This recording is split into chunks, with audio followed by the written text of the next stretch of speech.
నమస్కారం. ఇవాళ ఆంధ్రప్రదేశ్ ప్రజలందరికీ కూడా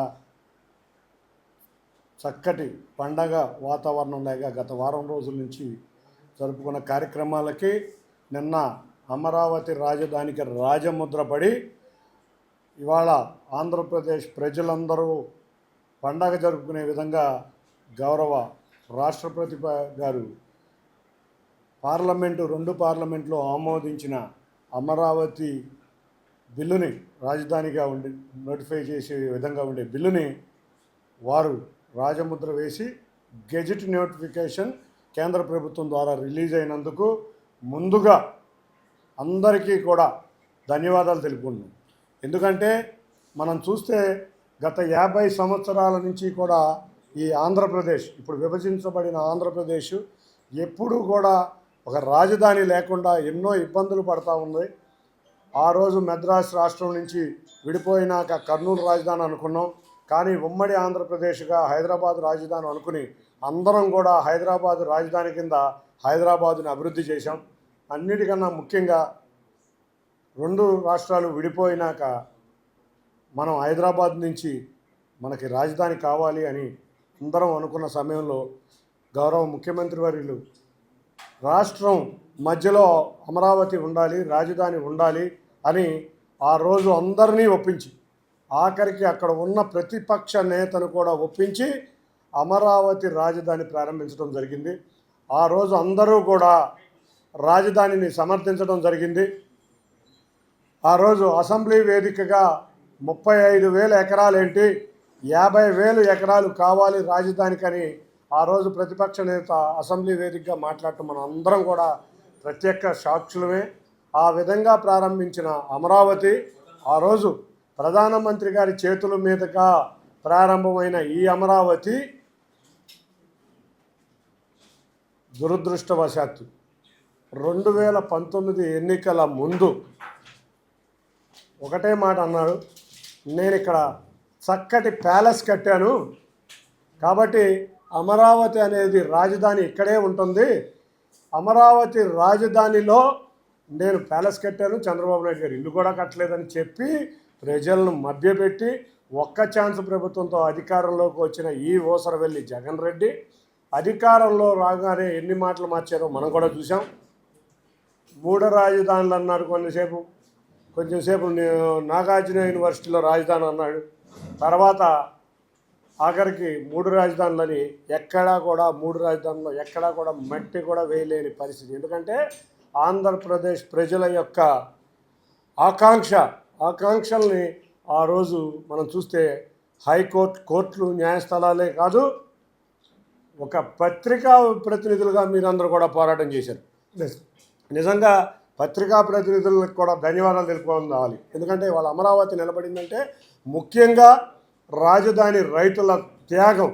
రాజధాని రైతులందరూ కూడా రాజధాని రైతులు తమ భూములు, విలువైన భూములు పైసా తీసుకోకుండా ఆ రోజు వాళ్ళు చంద్రబాబు నాయుడు గారు అంటే ఒక నమ్మకం, ఒక భరోసా పెట్టుకుని పైసా తీసుకోకుండా భూముల్ని త్యాగం చేశారు. త్యాగం చేయటమే కాదు, తర్వాత కాలంలో ప్రభుత్వం అధికారంలోకి వచ్చినాక 2019 నుంచి 24 వరకు జగన్ రెడ్డి ముఖ్యమంత్రిగా ఉన్న సమయంలో వాళ్ళందరూ కూడా పోరాటం చూసాం.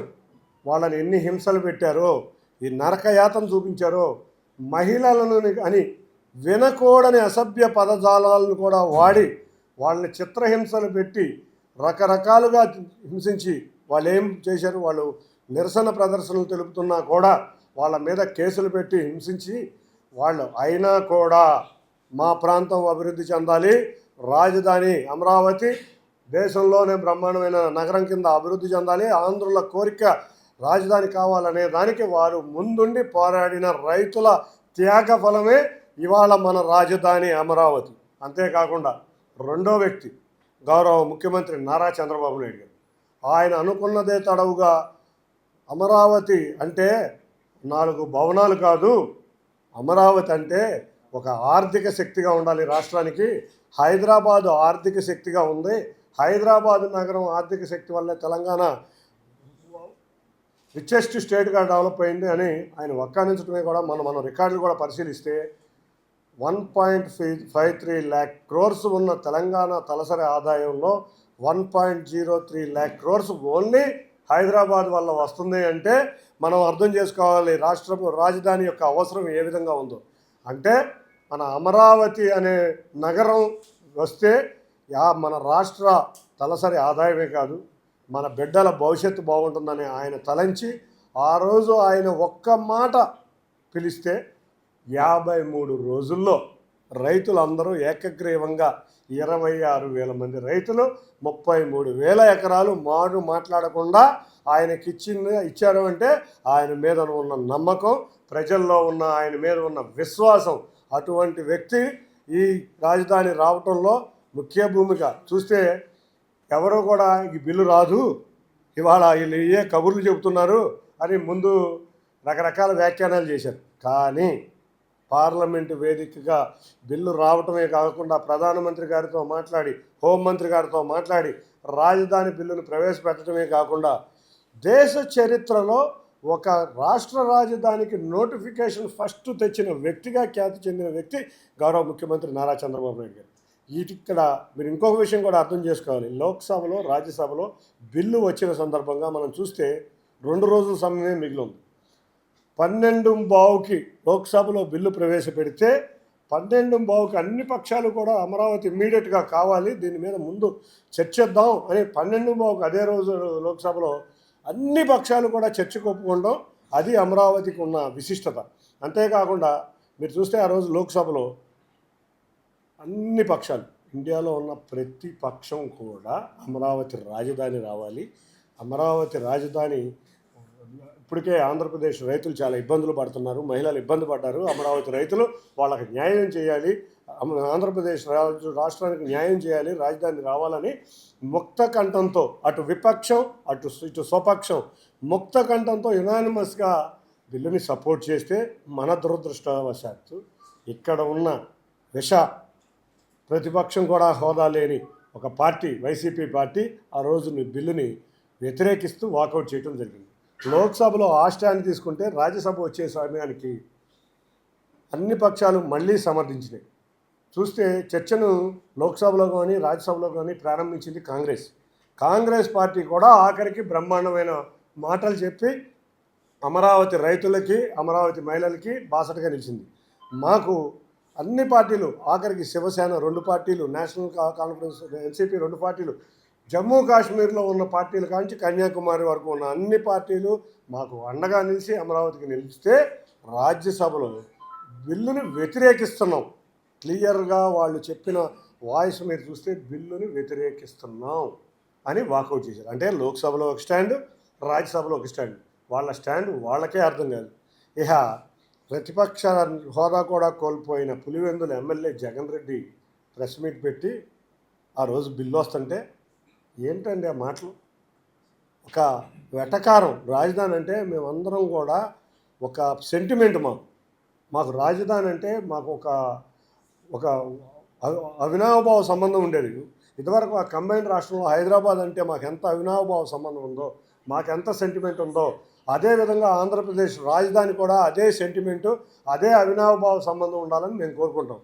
మనం చూస్తే వాళ్ళు లోక్సభలో అంటారు కలకట్టాలో 50,000 ఎకరాల్లో ఉంది, బాంబాయి 11,000 ఎకరాల్లో ఉంది, మీకు అందుకే అంత పెద్ద రాజధానిని లోక్సభలో వ్యాఖ్యానించడం చూస్తుంటే, అంటే కట్టకూడదా మనం?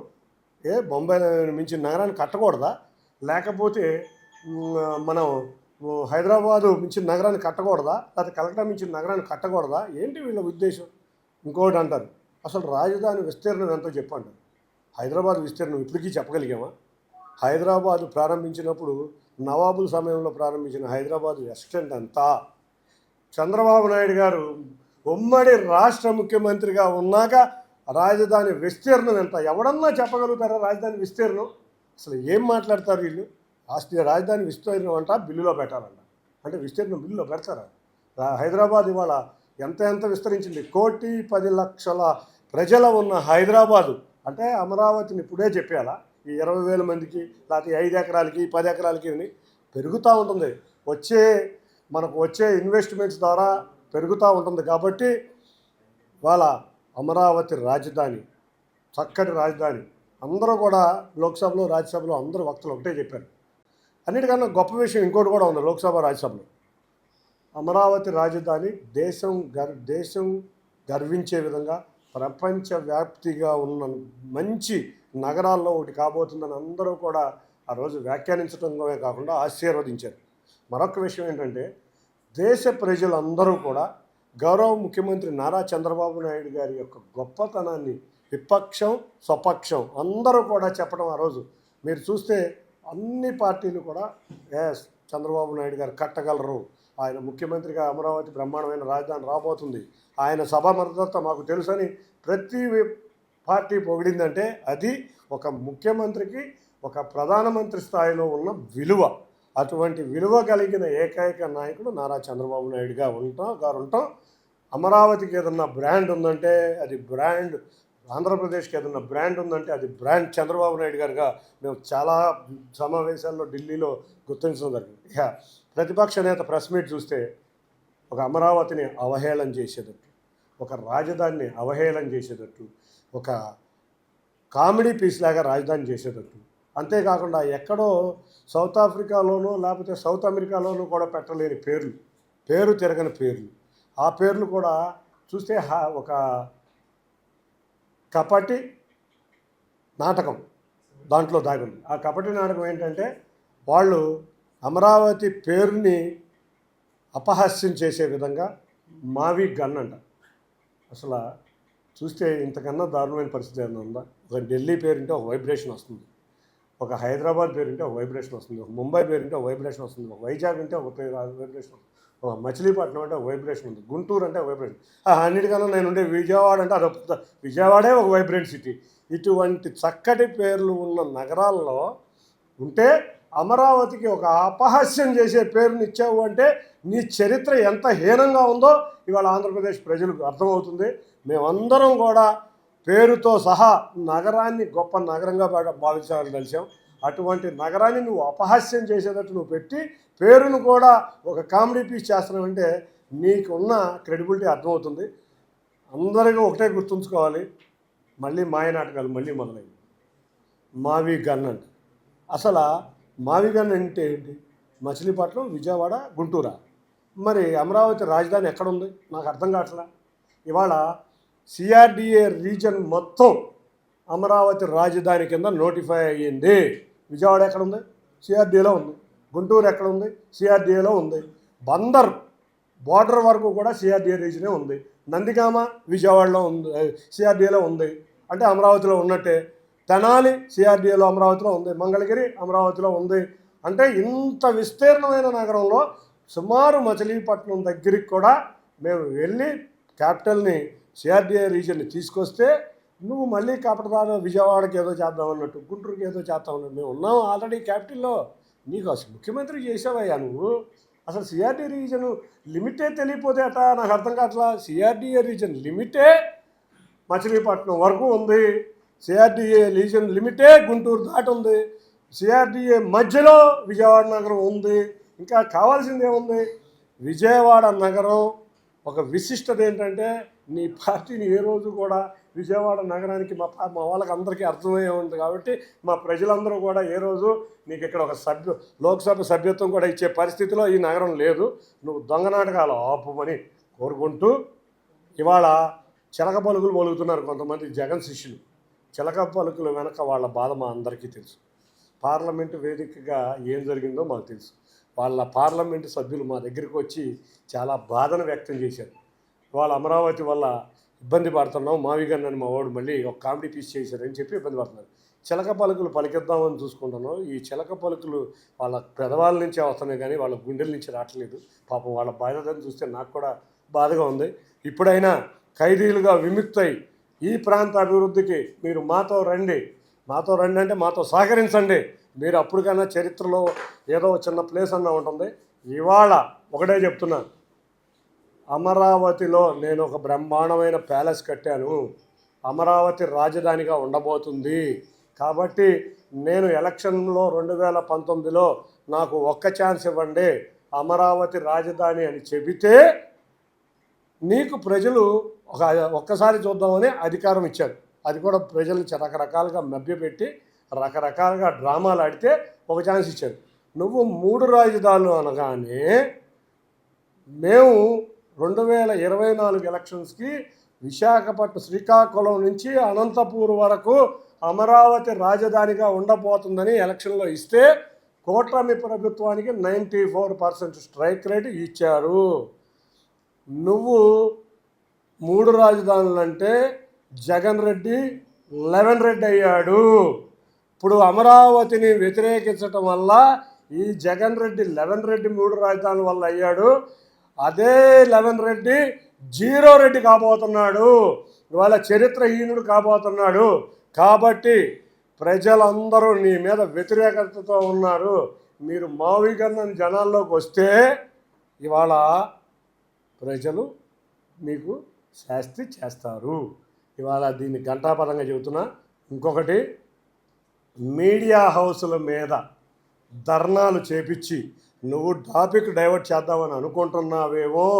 నీ చరిత్ర ప్రజల దగ్గర ఉన్నది. నువ్వు ఇటువంటి ఏ కార్యక్రమం చేసినా ఊరుకోం. కాబట్టి వాళ్ళ ముఖ్యంగా గౌరవ ప్రధానమంత్రి నరేంద్ర మోడీ గారు, హోంమంత్రి అమిత్ షా గారు బిల్లును ప్రవేశపెట్టి డబుల్ ఇంజన్ సర్కార్ కమిట్మెంట్ ఏంటో మనకి అర్థమయ్యే విధంగా చేశాం. ఎవరొచ్చినా ఇవాళ పార్లమెంట్లో పాస్ అయిన బిల్లుని రేపు అసెంబ్లీలో ఎవరొచ్చినా అసెంబ్లీలో ఏమీ చేయగలలేరని తెలిసి కూడా కొత్త నాటకం మొదలుపెట్టాం. ఇవాళ రాష్ట్రపతి నోటిఫికేషన్ వచ్చిన బిల్లుని, పార్లమెంట్లో పాస్ అయిన బిల్లుని మళ్ళీ ఏదైనా పార్లమెంట్లోనే చేయగలం. ఈ వల్ల ఇంకొక 30 సంవత్సరాలు కూడా ఇదే డబుల్ ఇంజన్ సర్కార్ అధికారంలో ఉండబోతుంది. జీవితంలో జగన్ రెడ్డి అనే వ్యక్తి 0 రెడ్డిగా ఇవాళ అతని పార్టీ యొక్క చరిత్ర ముగియబోతుందని తెలియజేసుకుంటూ, ఈ పోరాటంలో మీరందరూ పాత్రికేయ సోదరులందరూ కూడా 2019 నుంచి 24 వరకు అన్ని మీడియా హౌసులు, ఒక్క సాక్షి తప్పితే అన్ని మీడియా హౌసులు కూడా పోరాడి, దీంట్లో ఒకళ్ళిద్దరు పోరాడలేదేమో కానీ పోరాడిన వ్యక్తులు మీరందరూ కలిసి, మనమందరం కలిసి అమరావతి రైతుల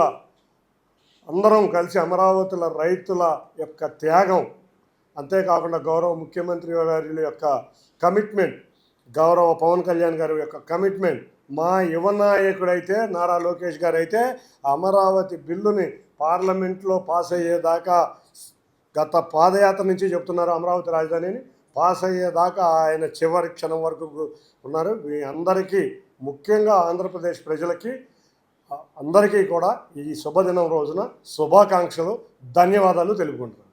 థ్యాంక్ యూ.